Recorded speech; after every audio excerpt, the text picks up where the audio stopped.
a river that demanded crossing. If you were to stand on the banks of the river Tiber in the earliest centuries of Rome's existence, you would find yourself confronted with an ever-present problem: how to get across.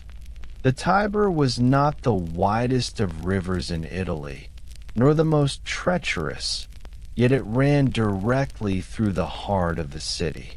It divided communities, delayed merchants, and slowed the passage of soldiers.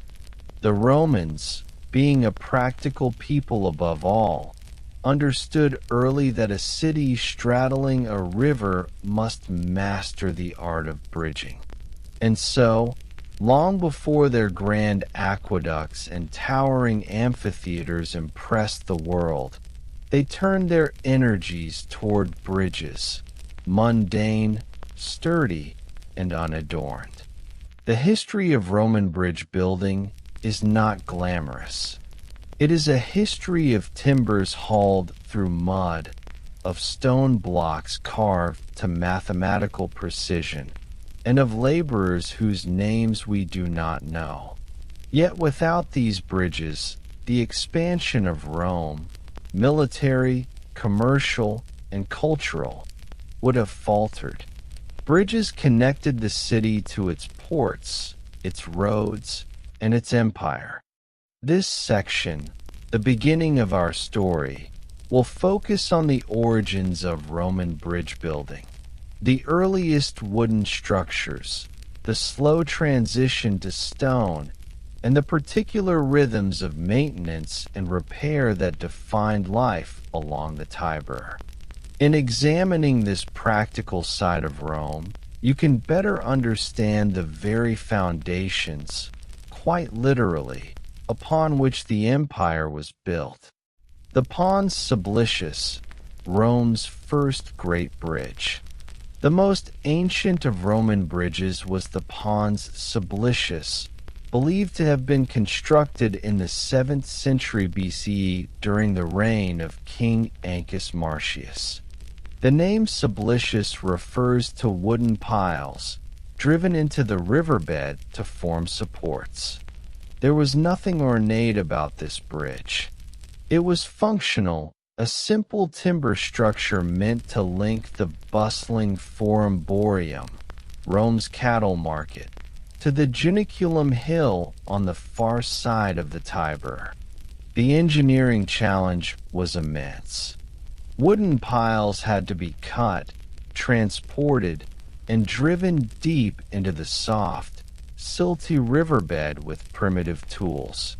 Work crews waded in the cold waters, guided the timbers into place, and hammered them with wooden mauls. Every part of this work was slow, repetitive, and backbreaking. The result, however, was a crossing point that endured. What is fascinating about the Pons Sublicius is not merely its age, but its symbolism. For centuries, Romans preserved it as a sacred bridge. It was rebuilt and repaired countless times, yet always with wood, never with stone. Tradition held that it must remain in its original form, a tangible connection to the city's early kings and their labor. Priests known as the pontifices maintained the structure, a name that survives in our modern word pontiff. This link between religion and bridge maintenance may seem odd, but it reflects the Roman view that infrastructure and ritual were bound together. Imagine the scene. Carpenters balanced on wooden scaffolds, tying ropes and binding joints. Priests oversaw the work, chanting as timbers were lowered into place. Below them, the Tiber churned brown and restless, threatening at every spring flood to undo their efforts. This was the dull rhythm of Roman engineering: build, repair, rebuild, repeat. Timber, maintenance, and the burden of upkeep.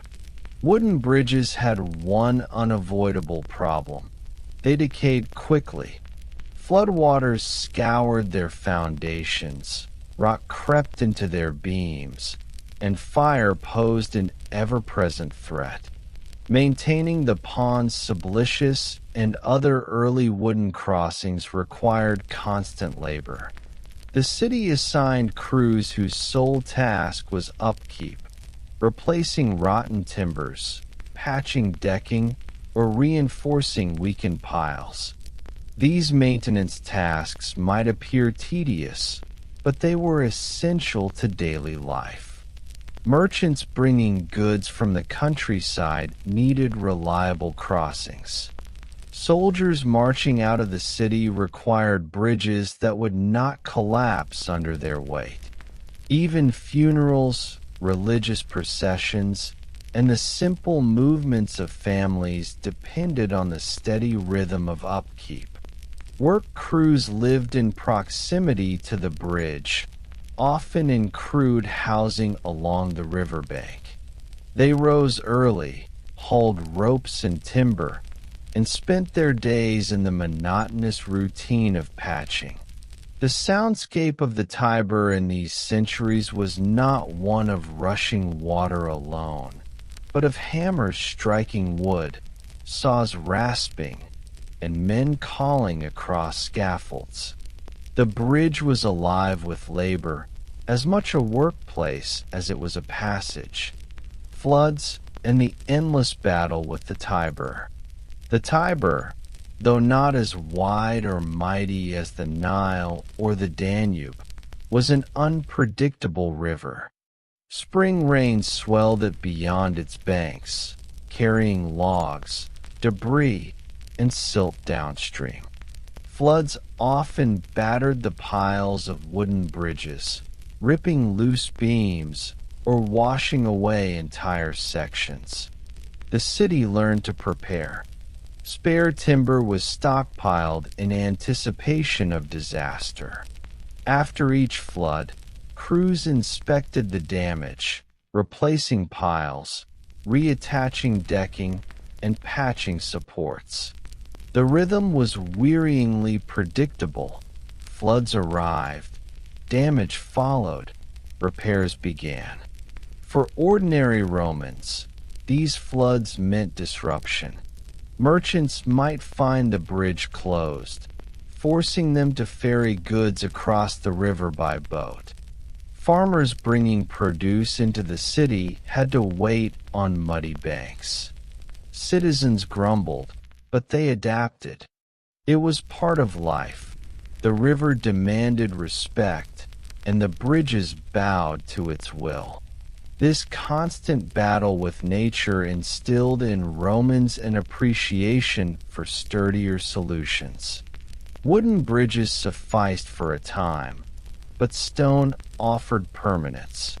And as the Republic matured, Rome began to experiment with stronger, more enduring designs. The first stone bridges. By the late Republic, Rome turned increasingly to stone for its bridge work. The Pons Aemilius, begun in the 2nd century BCE, was one of the earliest stone bridges. Built of tufa and travertine, it stood as a testament to the city's evolving engineering. Stone, though vastly more expensive and time-consuming to quarry, transport, and set, promised durability against both fire and flood. Stone bridges required new techniques. Massive stone blocks cut to precise dimensions, laid without mortar but bound by iron clamps. Wooden scaffolds were built to guide construction. Cofferdams, temporary wooden enclosures sunk into the riverbed, allowed laborers to work in relative dryness while setting stone foundations. The transition to stone did not eliminate maintenance, but it reduced the endless cycle of replacement. Instead of rebuilding entire sections each year, crews could focus on small repairs. For the people of Rome, the difference was tangible.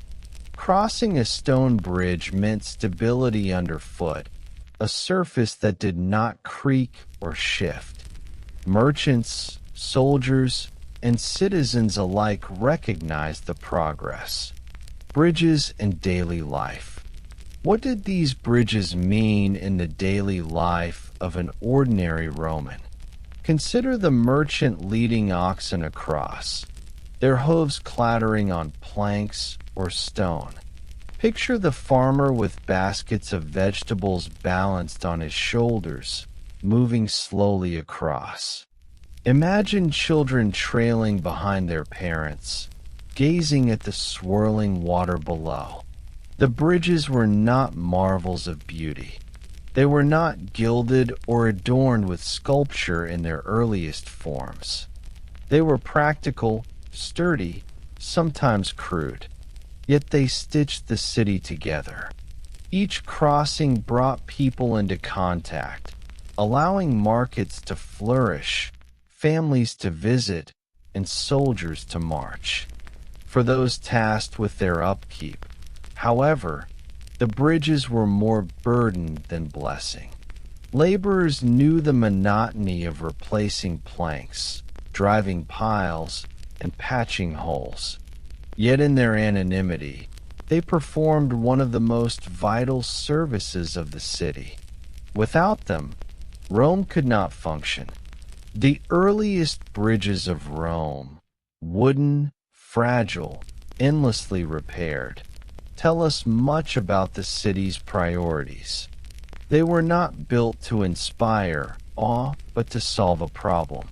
They were products of sweat, repetition, and pragmatism.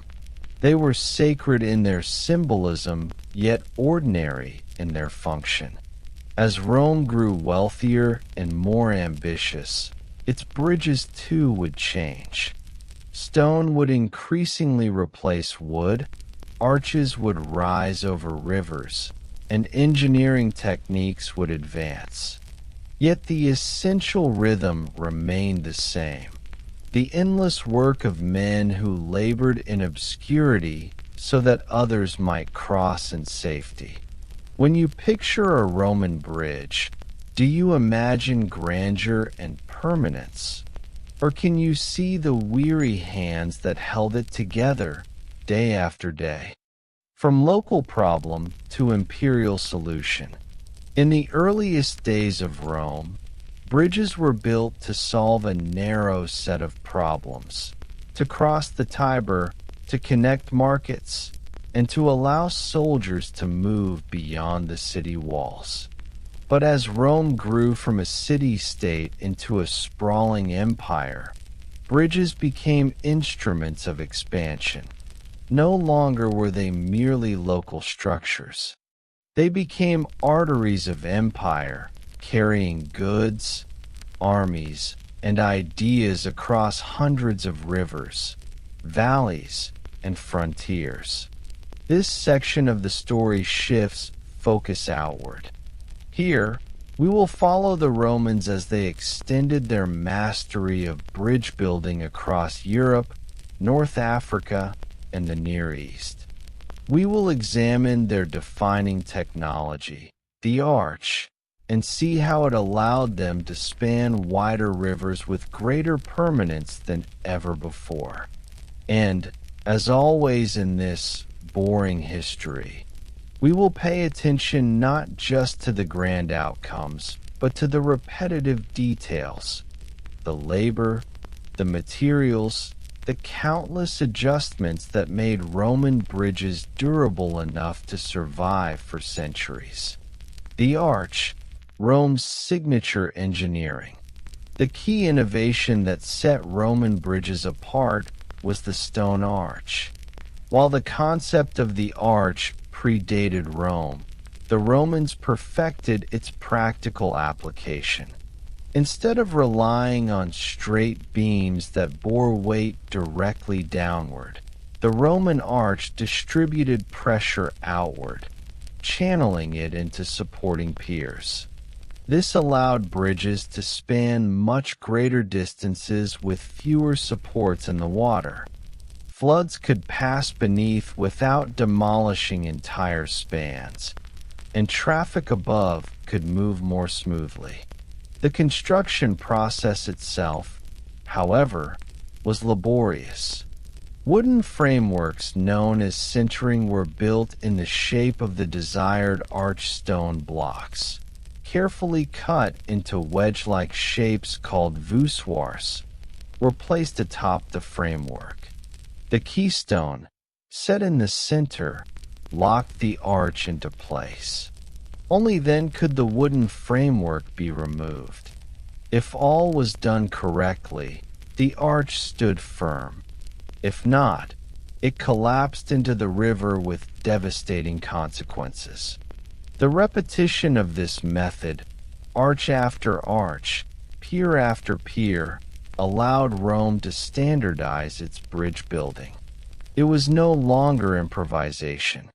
It was routine, a set of techniques passed from engineer to engineer, copied across continents. Bridges along the roads of empire. Bridges were inseparable from Rome's vast network of roads.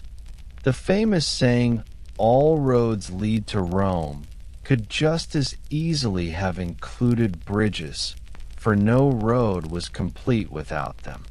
Consider the Via Appia, one of Rome's earliest and most celebrated roads. As it stretched southward toward Capua and later Brundisium, it crossed rivers and marshes that required solid bridging. Along this and other routes, small stone bridges, modest in size but consistent in design, dotted the landscape. Each one looked much like the others. Arches spanning narrow rivers, parapets lining the sides, and paving stones laid flat across the surface. These were not monumental works intended for admiration. They were practical.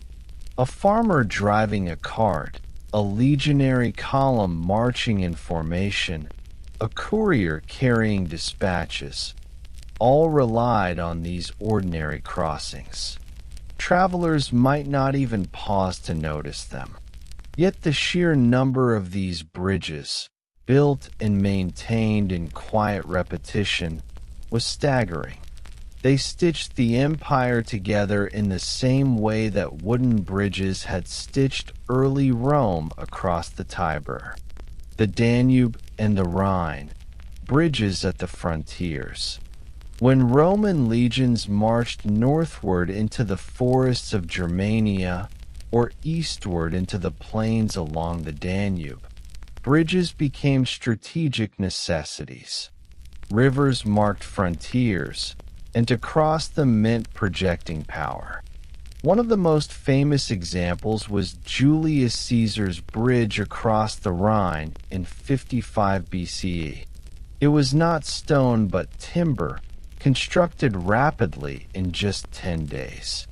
The design involved piles driven into the riverbed, cross-bracing to resist the current, and decking strong enough to support an army.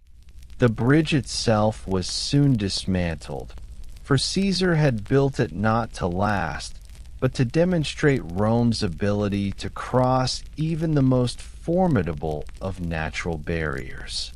It was a statement. Rome could go anywhere. Far more permanent were the bridges across the Danube, where emperors like Trajan sought to solidify control.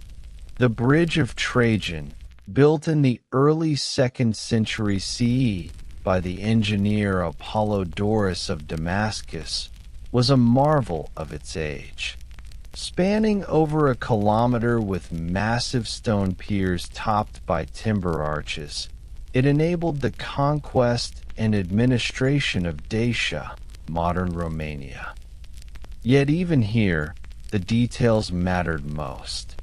Each pier required cofferdams sunk deep into the riverbed, laborers to pump out water, masons to set stone under relentless conditions. The bridge as a whole was impressive, but it was held together by the minute, repetitive efforts of countless workers whose names we will never know, the anonymous laborers of empire. It is tempting to speak of Roman bridges as the achievements of emperors and engineers, men whose names appear in inscriptions. But in truth, these structures were born on the backs of anonymous laborers. Soldiers often doubled as construction crews, digging foundations, hauling timber, or setting stones. Enslaved people provided much of the manual labor, working in mud, cold, and danger. Daily tasks were monotonous, carrying baskets of gravel, mixing mortar, carving stone blocks, or hammering wooden piles. Work was seasonal, timed with the flow of rivers. Summer offered better conditions, while winter floods halted progress. The experience was not one of inspiration, but of routine. The grandeur of the final product masked the sheer tedium of the process. In this, Roman bridge building reflects much of Roman history. Not sudden genius, but slow, grinding effort repeated on a massive scale. Provincial bridges, Spain, Gaul, and beyond. Outside Italy, Roman bridges became familiar sights in provinces from Spain to Syria. Many of these still survive, silent witnesses to centuries of traffic. In Spain, the Alcantara Bridge, completed around 106 CE, exemplified Rome's ability to combine durability with modest elegance. Its 6 arches spanned the Tagus River, carrying a road that linked provincial towns. The stone inscription dedicates it to Emperor Trajan, but the real story lies in the hundreds of masons and laborers who spent months setting each stone in place. In Gaul, countless smaller bridges facilitated commerce and military supply. Each was a variation on the same theme: piers sunk in rivers, arches laid overhead, and decking paved with stone. They were standardized, practical, and unremarkable in appearance. In the eastern provinces, Roman engineers adapted techniques to local materials and traditions. Yet the result was always recognizable as Roman: durable, serviceable, and integrated into the empire's road system. Bridges as instruments of control. Roman bridges were not merely about movement. They were tools of control. A bridge was a fixed crossing point, easy to guard and easy to tax. Military checkpoints and toll stations often stood at the ends of major bridges, where soldiers collected levies on goods or restricted movement. This meant that bridges were not just engineering feats, but instruments of governance. They shaped how people moved, where markets formed, and how resources flowed. For the empire, they were less about beauty and more about efficiency and order. For the ordinary traveler, this meant routine encounters, waiting at a checkpoint, paying a fee, or showing documents to pass. The bridge was not only a physical crossing, but a social and administrative one. By the height of the Roman Empire, bridges were everywhere. Great arches spanning wide rivers, modest crossings over provincial streams, timber structures built for temporary campaigns. Together, they formed a network as vital as the roads themselves. They were not monuments to be admired, though some were. They were workaday structures, products of endless labor, maintenance, and routine. They bound the empire together, carried armies to conquest, and ensured that grain, goods, and ideas could flow from one province to another. And yet, as with all Roman achievements, their endurance carried a cost. These bridges, whether of stone or wood, required ceaseless repair. Floods undermined their piers, wars destroyed their spans, and time wore them down. The empire could build them, but could it maintain them forever? When arches outlived empires. By the 2nd and 3rd centuries CE, Roman bridges stretched across rivers from the Atlantic to the Euphrates. They had been the lifelines of the empire, carrying armies, merchants, and farmers alike. Yet as the Roman state began to weaken, the very structures that once symbolized its power also began to reveal the limits of Roman durability. Bridges were not eternal. They required care, repair of stones, resetting of mortar, replacement of timber decking. As imperial finances grew strained, as wars became constant along the frontiers, and as political instability weakened administration, many bridges slipped into neglect. This final section explores what happened to Rome's bridges after the empire itself faltered, how some fell, how others lingered, and how many passed into new hands, repurposed by medieval communities. The story is not one of sudden collapse, but of slow decline. And in this sense, bridges mirror the empire they once held together. Maintenance, the constant, thankless task. A Roman bridge was never finished, even when the last keystone was set. Rivers eroded piers, floods carried away supports, and heavy traffic wore down paving stones. Roman administrators recognized this. Inscriptions survive that detail how magistrates or emperors paid for repairs, often proudly boasting of renewing a bridge rather than building a new one. For example, the Pons Aemilius in Rome, the so-called Broken Bridge, stood for centuries, repaired multiple times before finally collapsing in the Middle Ages.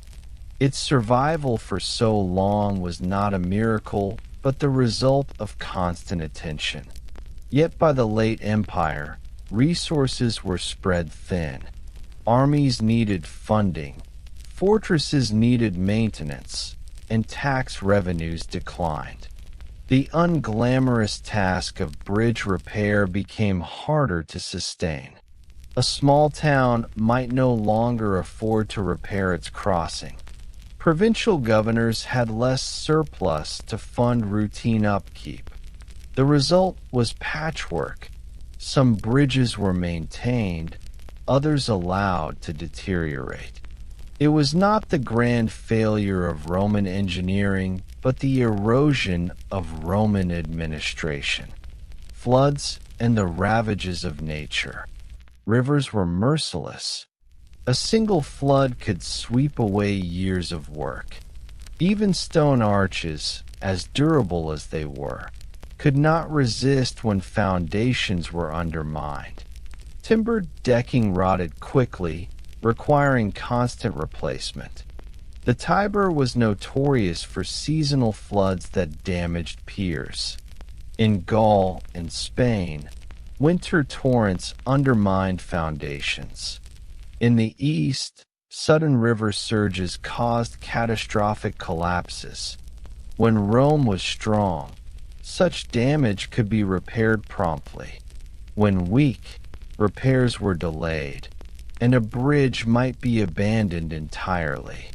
Villages that once depended on them shifted their markets or crossings elsewhere. For travelers, this meant detours, ferries, or fording rivers in dangerous conditions. The reliability that had once been Rome's hallmark began to fray. Bridges in the time of invasions. As the Western Roman Empire faced invasions in the 4th and 5th centuries CE, bridges became both strategic assets and liabilities. Armies used them to move rapidly, but invaders could seize them just as easily. Some bridges were deliberately destroyed to slow advancing enemies. Others were fought over, their control deciding the fate of campaigns. The bridge at Pavia, for instance, became critical during the Gothic Wars. Control of such crossings allowed armies to command not just a river, but the surrounding countryside. In many cases, once wars passed, bridges were left in ruin. Reconstruction required resources that local communities often no longer had. Thus, one by one, bridges disappeared from regular use, leaving only broken spans jutting from rivers. The survival of stone, medieval afterlives. Despite neglect and war, many Roman bridges endured into the medieval period. Stone arches, once set, could last centuries with little more than modest upkeep. In Spain, the Alcantara Bridge survived intact, admired by later kings who saw it as both a practical structure and a symbol of continuity. In southern France, the Pont du Gard, though built as an aqueduct, was used as a bridge for centuries after the fall of Rome. Medieval chroniclers often marveled at these works, attributing them to giants or mythical builders, for the techniques that created them had largely been forgotten. Local communities adapted them, sometimes narrowing them for lighter traffic, sometimes adding small chapels at the ends as markers of Christian faith. Thus, Roman bridges did not simply vanish with the empire. They lived on, woven into the fabric of medieval life, often serving purposes quite different from those for which they were first designed. Broken bridges as landmarks. Not all bridges survived intact. Many fell into ruin, leaving only partial remains. Yet even broken bridges retained significance. The half-collapsed Pons Aemilius in Rome became a famous landmark, nicknamed the Broken Bridge for centuries. In Gaul, farmers used ruined piers as fishing platforms or incorporated stones from collapsed spans into local buildings. To medieval eyes, these ruins were not failures but reminders of an earlier age of grandeur. They inspired awe, curiosity, and sometimes unease. The bridges no longer carried armies or merchants, but they carried memory, legacy, and technique. Even where the bridges themselves failed, the techniques survived indirectly. Medieval builders, though less systematic than Roman engineers, sometimes copied their use of arches and cut stone. Pilgrimage routes across Europe often included crossings on older Roman bridges or newer ones modeled after them. Thus, while Rome's administrative capacity faded, its engineering habits echoed on. The empire's bridges had created a precedent. Rivers could be spanned not only by ferries and fords, but by enduring stone structures. Reflection: bridges as metaphor for Rome. The afterlife of Roman bridges offers more than a story of engineering. It provides a metaphor for Rome itself, built with patience, dependent on maintenance, threatened by neglect, and surviving unevenly into new ages. They resemble the empire that created them. Some survived in glory, others collapsed into ruin, and many were adapted by those who came after. They were never eternal, but their persistence, in whole or in part, shaped the medieval world. The bridges that still stand today are silent witnesses to continuity. When you walk across one, you are retracing the steps of soldiers, merchants, and peasants from 2 millennia ago. Their durability is not only physical but cultural, carrying ideas of connectivity, endurance, and the passage of time. As the empire declined, its bridges ceased to be arteries of conquest and became relics, adapted by new societies or left to decay. Yet their endurance, whether as working structures or as ruins, ensured that Rome's presence was never fully erased. They remind us that history is not just in victories or defeats, but in the quiet persistence of stone set upon stone. And so, the question lingers. When we cross a bridge today, are we merely moving across water, or are we also stepping across centuries of human effort, memory, and survival?